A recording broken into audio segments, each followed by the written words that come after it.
على الفيسبوك، فانا بصراحة اول مرة اعملها بالطريقة دي.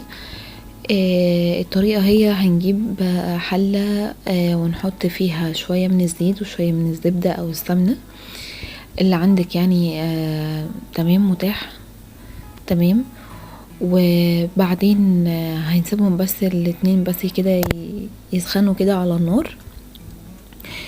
وبعدين هي كانت بقى هتدي كل الحاجات بتاعه العدس تشويحة قبل اي حاجة.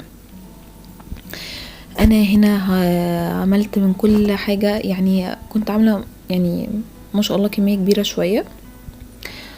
عملت قطعت البطاطس، البصل معلش، هما كانوا قطعت بصلتين، قشرت بصلتين هقطعهم. عايزة تقطعيهم نص مرة واحدة عادي وترميهم كده كده هيتسلقوا وهيتضربوا فعادي يعني. وهنا برضو دي بطاطس قطعتها. انا حطيت 3 بطاطسات علشان انا البطاطس اللي عندي كانت صغيرة، مش عارفه ايه البطاطسات اللي انا قلتها دي 3 حبات من البطاطس يعني.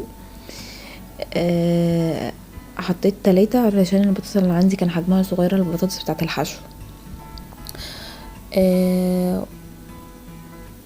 انتي تقدري تنزلي بالكمية اللي انتي عايزاها، وطبعا كل واحد على حسب يعني الكمية اللي هتعمليها ايه لبيتك يعني. وهنا نزلت الطماطم نزلت برضو ب2.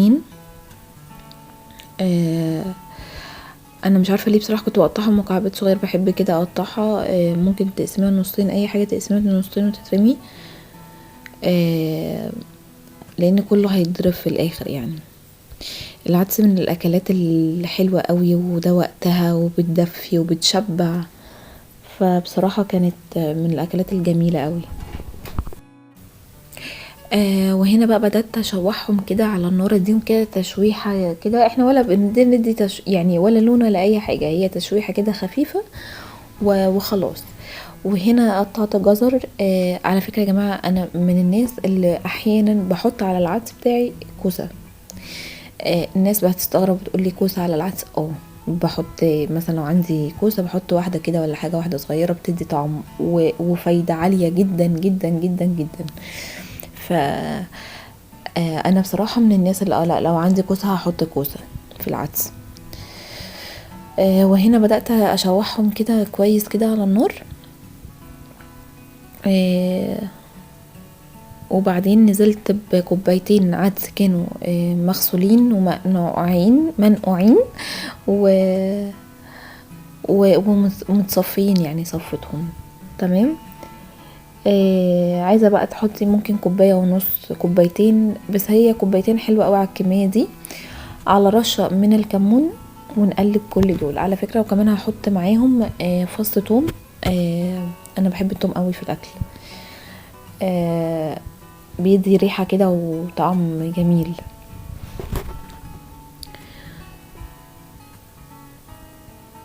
هنا بعد ما قلبتهم كويس وتقدروا كمان تنزلوا بقلب ماجي. انا برضو حطيت ماجي بقى، خضار، لحمة، اللي عندك. انا حطيت زي ما هي حطت. بس بصراحة في الاخر كان طعمه حلو جدا، عجبني قوي قوي قوي قوي.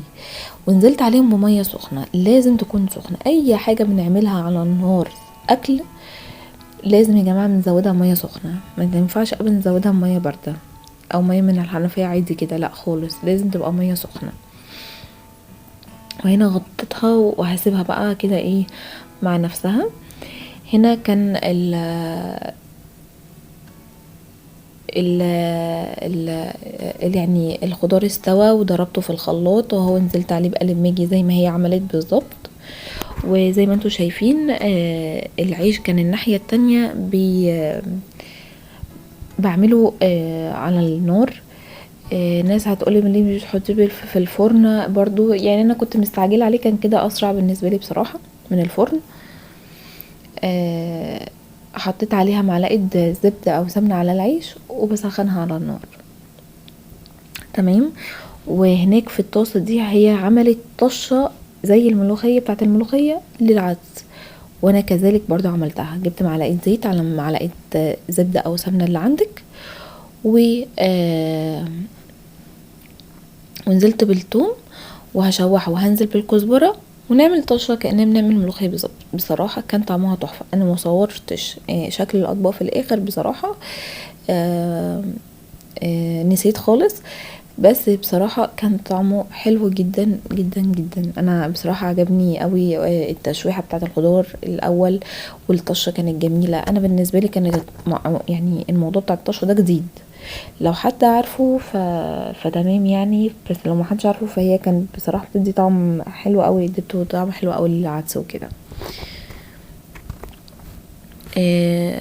هنا كان العيش اتحمص بقى خلاص، والعدس اهو ما شاء الله عمل معايا كمية حلوة قوي. والبصلايه نزلت عليها بالكزبرة، وخلاص كانت التومة معلش اتعملت، ونزلت عليه بالعدس.